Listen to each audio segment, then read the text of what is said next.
Mga hello. Okay, okay. Hello mga brother, mga kapatid. Nakakita tayo ng pera. Dollar to. So ito yung sinasabi ko sa inyo before na nakakita ako. Dito ko siya nakita. So papunta ako ng HBA.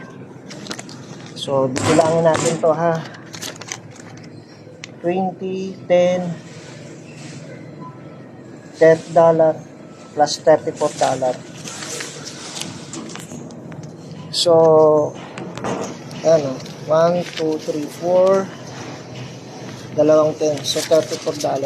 So, ibabalik natin to sa customer service. Iwan ko lang yung card ko nandito. So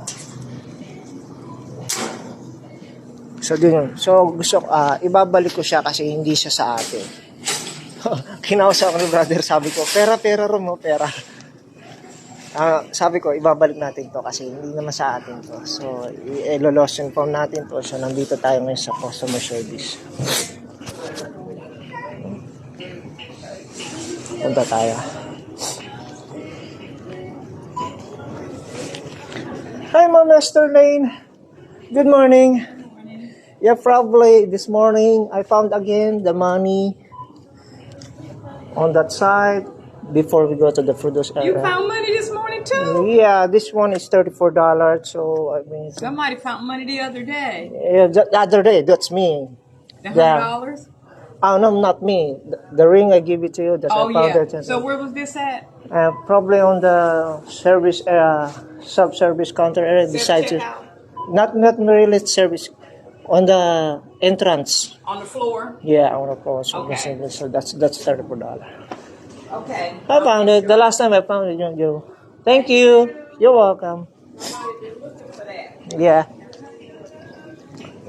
So, yung mga ganung bagay, kahit sabihin na natin siguro nasa ipapalo din ng mga 2 million o 2,000. No, yun. So, nakakita tayo. So, ito actual, gusto ko ipakita sa inyo guys. Ang hindi sa atin, ibabalik natin.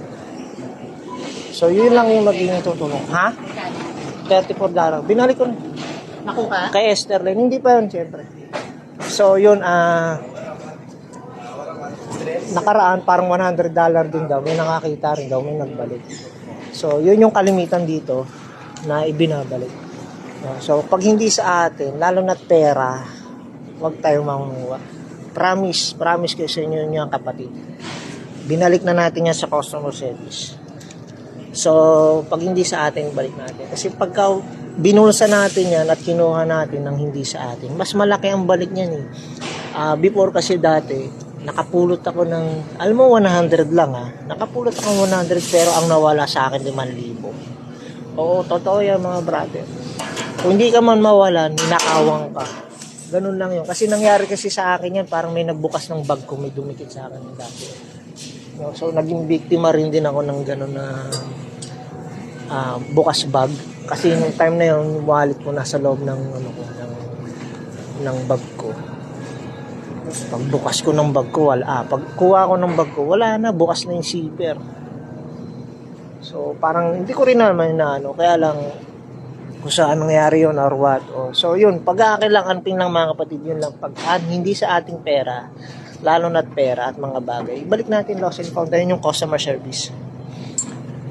Diba? So ganun lang kapatid. Amping lang sa inyo mga kapatid. Amping at God bless. God bless sa inyo God. Lalo pag hindi nyo pinaghirapan, huwag kayong magnakaw. Yun lang yun.